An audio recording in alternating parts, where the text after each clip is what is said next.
ನಮಸ್ಕಾರ ಅಭ್ಯರ್ಥಿಗಳೇ, ನಮ್ಮ ಚಾನಲ್ಗೆ ಸ್ವಾಗತ. ಈ ವಿಡಿಯೋದಲ್ಲಿ ಪೋಸ್ಟಲ್ ಡಿಪಾರ್ಟ್ಮೆಂಟ್ ವತಿಯಿಂದ SSLC ಕಂಪ್ಲೀಟ್ ಆಗಿರುವಂತಹ ಅಭ್ಯರ್ಥಿಗಳಿಗೆ ವಿವಿಧ ಹುದ್ದೆಗಳನ್ನು ಕರೆಯಲಾಗಿದೆ. ಆನ್ಲೈನ್ ಮುಖಾಂತರ ಅರ್ಜಿಗಳನ್ನು ಸಲ್ಲಿಸಲಿಕ್ಕೆ 10ನೇ ತಾರೀಕಿನಿಂದ ಮುಂದಿನ ತಿಂಗಳು 3ನೇ ತಾರೀಕು ತನಕ ನಿಮಗೆ ಅಪ್ಲಿಕೇಶನ್ ಓಪನ್ ಇರುತ್ತೆ. ಸಂಪೂರ್ಣವಾದಂಥ ಮಾಹಿತಿಯನ್ನು ನಾನು ನಿಮಗೆ ಒದಗಿಸಲಿಕ್ಕೆ ಪ್ರಯತ್ನ ಮಾಡ್ತೀನಿ. ವಿಡಿಯೋ ಪೂರ್ತಿಯಾಗಿ ನೋಡಿ.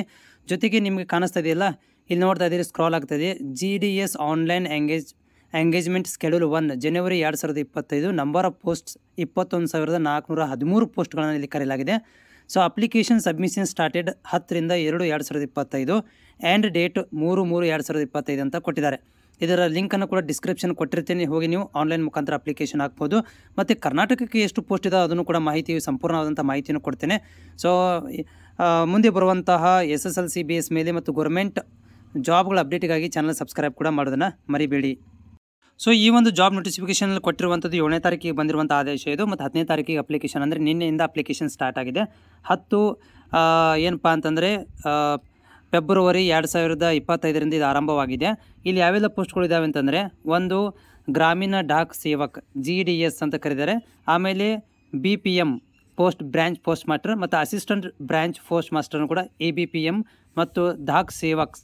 ಸೊ ಇವುಗಳನ್ನು ಹುದ್ದೆಗಳನ್ನು ಕರೆದಿರುವಂಥದ್ದು. ಸೊ ಇಲ್ಲಿ ಸುಮಾರು ಹುದ್ದೆಗಳನ್ನು ಕರೆಯಲಾಗಿದೆ. ಕರ್ನಾಟಕಕ್ಕೆ ಬೇರೆ ಮತ್ತು ಆಲ್ ಓವರ್ ಇಂಡಿಯಾದಲ್ಲಿ ಕೂಡ ಹುದ್ದೆಗಳನ್ನು ಕರೆದಿದ್ದಾರೆ. ಕರ್ನಾಟಕಕ್ಕೆ ಸೀಮಿತವಾದಂಥ ಹುದ್ದೆಗಳನ್ನು ಇಲ್ಲಿ ಕೂಡ ಕೊಟ್ಟಿದ್ದಾರೆ, ನಂಬರ್ ಆಫ್ ಹುದ್ದೆಗಳನ್ನು.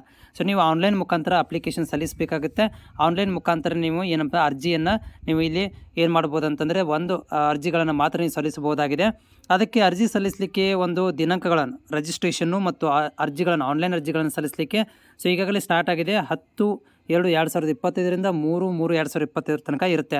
ಮತ್ತು ಎಡಿಟ್ ಮಾಡ್ಕೋಬೇಕಿತ್ತು ಅಥವಾ ಕರೆಕ್ಷನ್ ಮಾಡ್ಕೋಬೇಕಿತ್ತು ಅಂದರೆ ನಿಮಗೆ 6/3/2025ರಿಂದ 8/3/2025 ತನಕ ನೀವು ಕರೆಕ್ಷನ್ ಮಾಡ್ಕೊಳ್ಳಿಕ್ಕೆ ಕಾಲಾವಕಾಶನ ಕೊಡ್ತಾರೆ. ಸೊ ಇಲ್ಲಿ ಏನಂತಂದರೆ, ಸಂಪೂರ್ಣವಾದಂಥ ಒಂದು ಬ್ರ್ಯಾಂಚ್ ಪೋಸ್ಟ್ ಮಾಸ್ಟರ್ದು ಯಾವ ರೀತಿಯಾದಂಥ ಒಂದು ಕೆಲಸ ಇರುತ್ತೆ ಅಂತಂದರೆ, ಅವರು ಬ್ರ್ಯಾಂಚಲ್ಲಿ ಕೂತ್ಕೊಂಡು ಏನು ಮಾಡೋದು ಅಂತಂದರೆ, ಪ್ರಾಡಕ್ಟ್ಗಳನ್ನು ಪ್ರಮೋಷನ್ ಮಾಡುವಂತಿರ್ಬೋದು, ಮತ್ತು ಸರ್ವೀಸ್ಗಳನ್ನು ಪ್ರೊವೈಡ್ ಮಾಡುವಂಥದ್ದು, ಮತ್ತು ಕಸ್ಟಮರ್ ಸರ್ವಿಸ್ ಸೆಂಟರ್ಗಳ ಥರ ಏನಪ್ಪ ಅಂದರೆ ಡಿಪಾರ್ಟ್ಮೆಂಟಲ್ಲಿ ಕೂತ್ಕೊಂಡು ಕೆಲಸವನ್ನು ಮಾಡಬೇಕಾಗುತ್ತೆ. ಅದಾದಮೇಲೆ ಅಸಿಸ್ಟೆಂಟ್ ಬ್ರಾಂಚ್ ಪೋಸ್ಟ್ ಮಾಸ್ಟರ್ ಕೂಡ ಹಾಗೆ. ಸೊ ಅಲ್ಲಿರುವಂಥ ಸ್ಟ್ಯಾಂಪ್ಸು, ಸ್ಟೇಷನರಿಗಳನ್ನು ಮತ್ತು ಹೊಸ ಸ್ಕೀಮ್ಗಳನ್ನು ಕೂಡ ಇಲ್ಲಿ ಲಾಂಚ್ ಮಾಡಿ ಅದನ್ನು ಪಬ್ಲಿಕ್ಕಿಗೆ ಶೇರ್ ಮಾಡುವಂಥದ್ದು ಮತ್ತು ಟಾರ್ಗೆಟ್ ರೀಚ್ ಮಾಡುವಂಥ ಕೆಲಸವನ್ನು ಇರುತ್ತೆ. ಮತ್ತು ಡಾಕ್ ಸೇವಕ್ ಅಂತ ಇರುತ್ತೆ. ಸೊ ಡಾಕ್ ಸೇವಕದಲ್ಲಿ ಏನಪ್ಪ ಅಂತಂದರೆ, ಇದು ಕೂಡ ಏನಂದರೆ ಮೇಲ್ ಆಫೀಸರ್ ಅಂತ. ಸೊ ಓಕೆ, ಈ ಮೇಲ್ ಆಫೀಸರ್ಸ್ ಅಂತಂದರೆ ಬ್ಯಾಗ್ಸ್ಗಳನ್ನು ತೊಗೊಂಬರೋದು, ಡಿಸ್ಪ್ಯಾಚ್ ಮಾಡೋದು, ಬ್ಯಾಗ್ಗಳನ್ನು ಟ್ರಾನ್ಸ್ಫರ್ ಮಾಡುವಂಥದ್ದು, ಆಮೇಲೆ ಪತ್ರಗಳನ್ನು ಡಿವೈಡ್ ಮಾಡಿರುವಂಥದ್ದು, ಸೆಕ್ಷನ್ ವೈಸ್ ಏನಪ್ಪ ಅಂತಂದರೆ ಇದನ್ನು ಏನಪ್ಪ ಅಂದರೆ ಏರಿಯಾ ವೈಸ್ ಬೇರೆ ಬೇರೆ ಮಾಡಿಡುವಂಥ ಒಂದು ಕೆಲಸವನ್ನು ಇದರಲ್ಲಿ ಇರುತ್ತೆ.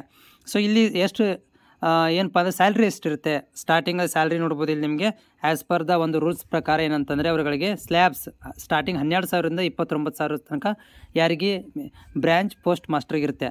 ಮತ್ತು ಅಲ್ಲಿ ಅಸಿಸ್ಟೆಂಟ್ ಬ್ರಾಂಚ್ ಪೋಸ್ಟ್ ಮಾಸ್ಟರ್ ಅಥವಾ ಡಾಕ್ ಸೇವಕವರಿಗೆ 10,000ದಿಂದ 24,470 ರೂಪಾಯಿ ತನಕ ಸ್ಯಾಲ್ರಿ ಇರುತ್ತೆ. ಅದಾದ ನಂತರ ಏನಪ್ಪ ಎಲಿಜಿಬಿಲಿಟಿ, ವೆರಿ ಇಂಪಾರ್ಟೆಂಟ್ ಇದು. ಎಲಿಜಿಬಿಲಿಟಿ ಏನಂದರೆ, ಏಜ್ ನೋಡೋದಾದರೆ ಸೊ 18ರಿಂದ ಮಿನಿಮಮ್ 18 ವರ್ಷ ಇರಬೇಕು, ಮ್ಯಾಕ್ಸಿಮಮ್ 40 ವರ್ಷ ಕಂಪ್ಲೀಟ್ ಆಗಿರಬೇಕು. ಅದಾದ ನಂತರ ಸ್ಕೆಡ್ಯೂಲ್ ನೋಡಿ, ಏನಪ್ಪ ಅಂದರೆ ಇಲ್ಲಿ ಏಜ್ ರಿಲ್ಯಾಕ್ಸೇಷನ್ SC ST ಇದ್ದವರಿಗೆ 5 ವರ್ಷ ರಿಲ್ಯಾಕ್ಸೇಷನ್, ಅಂದರೆ 40 + 5 45 ಏಜ್ ರಿಲ್ಯಾಕ್ಸೇಷನ್ ಇರುತ್ತೆ. ಅದಾದ ಮೇಲೆ OBC ಅವರಿಗೆ ಓಕೆ 3 ವರ್ಷ ಸ್ಕೆಡ್ಯೂಲಿಕ್ಕೆ ಇರುತ್ತೆ.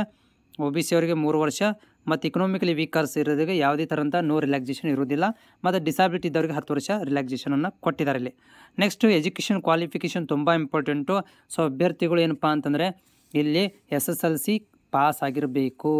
ಮ್ಯಾಥ್ಸ್ ಮತ್ತು ಇಂಗ್ಲೀಷ್ ಸಬ್ಜೆಕ್ಟನ್ನು ಕೂಡ ತೊಗೊಂಡಿರ್ಬೇಕು, including SSLC passing marks in the mathematics and English connect by the recognise board. ಅಲ್ಲಿಂದ ಏನಾಗಿರಬೇಕು, ಅವರು ಏನಪ್ಪ ಅಂದರೆ SSLC ಮೇಲೆ ಪಾಸ್ ಆಗಿರುವಂಥವ್ರು ಇಲ್ಲಿ ಅಪ್ಲಿಕೇಶನನ್ನು ಹಾಕ್ಬೋದು. ಹೆಂಗೆ GDS ಸೆಕೆಂಡ್ರಿ ಎಕ್ಸಾಮಿನೇಷನ್ ಪಾಸ್ ಆಗೋದಂಥವ್ರು ಕೂಡ ಅಪ್ಲೈ ಮಾಡ್ಬೋದು. ಅದಾದಮೇಲೆ ಅಂದರೆ ಅಟ್ಲೀಸ್ಟ್ ಅವರಿಗೆ ಲೋಕಲ್ ಲ್ಯಾಂಗ್ವೇಜ್ ಬರ್ತಿರಬೇಕು. 1 to 10 ತನಕ ಲೋಕಲ್ ಲ್ಯಾಂಗ್ವೇಜಲ್ಲಿ ಅವರು ಓದಿರಬೇಕು. ಇದು ಕೂಡ ವೆರಿ ಇಂಪಾರ್ಟೆಂಟ್ ಇರುತ್ತೆ. ಅದಾದ ನಂತರ ಬೇಸಿಕ್ ಆದಂಥ ಅವರಿಗೆ ಕಂಪ್ಯೂಟರ್ ನಾಲೆಜ್ ಇರಬೇಕು. ಮತ್ತು ನಾಲೆಜ್ ಆಫ್ ಸೈಕ್ಲಿಂಗ್ಸ್ ಅಂದರೆ ಏನಪ್ಪ ಅಂತಂದರೆ ಬೇಸಿಕ್ ಎಲ್ಲ ಇನ್ಫಾರ್ಮೇಷನ್ಸ್ ಕೂಡ ಲೋಕಲ್ ಇನ್ಫಾರ್ಮೇಷನ್ಸು ಕಂಪ್ಯೂಟರ್ ಬೇಸಿಕ್ ಓದಲಿಕ್ಕೆ ಬರಲಿಕ್ಕೆ ಎಲ್ಲ ಇನ್ಫಾರ್ಮೇಷನ್ ಇರಬೇಕು. SC ST ಮತ್ತು PWD ESWದವರಿಗೆ ಸ್ಪೆಷಲ್ ಆದಂಥ ರಿಸರ್ವೇಷನ್ ಕೂಡ ಇಲ್ಲಿ ಕೊಡಲಾಗಿದೆ ಮತ್ತು ಅದರಲ್ಲಿ ಏನಪ್ಪ ಅಂದರೆ ಜಾಬ್ಗಳನ್ನು ಡಿವೈಡ್ ಕೂಡ ಮಾಡಲಾಗಿದೆ. ಸೊ ಇದರಲ್ಲಿ ಸಂಪೂರ್ಣವಾದಂಥ ಮಾಹಿತಿಯನ್ನು ಕೊಟ್ಟಿರುವಂಥದ್ದು ಯಾವ ರೀತಿಯಾಗಿ ನಾವು ಸೆಲೆಕ್ಷನ್ ಮಾಡ್ಕೊತೀವಿ ಅಂತ. ಓಕೆ, ಸೊ ಆಮೇಲೆ ಡಿಸಾಬಿಲಿಟಿ ಇರುವಂಥವ್ರಿಗೆ ವಿಷನ್ ಡಿಸಾಬಿಲಿಟಿ ಇರೋ ಕೂಡ ಅವ್ರ ಕನ್ಸೆಷನ್ ಕೂಡ ಕೊಡಲಾಗಿದೆ, ಇಷ್ಟೇ ಇರಬೇಕು ಅಂತ ಮಾಹಿತಿನ ಕೊಟ್ಟಿದ್ದಾರೆ.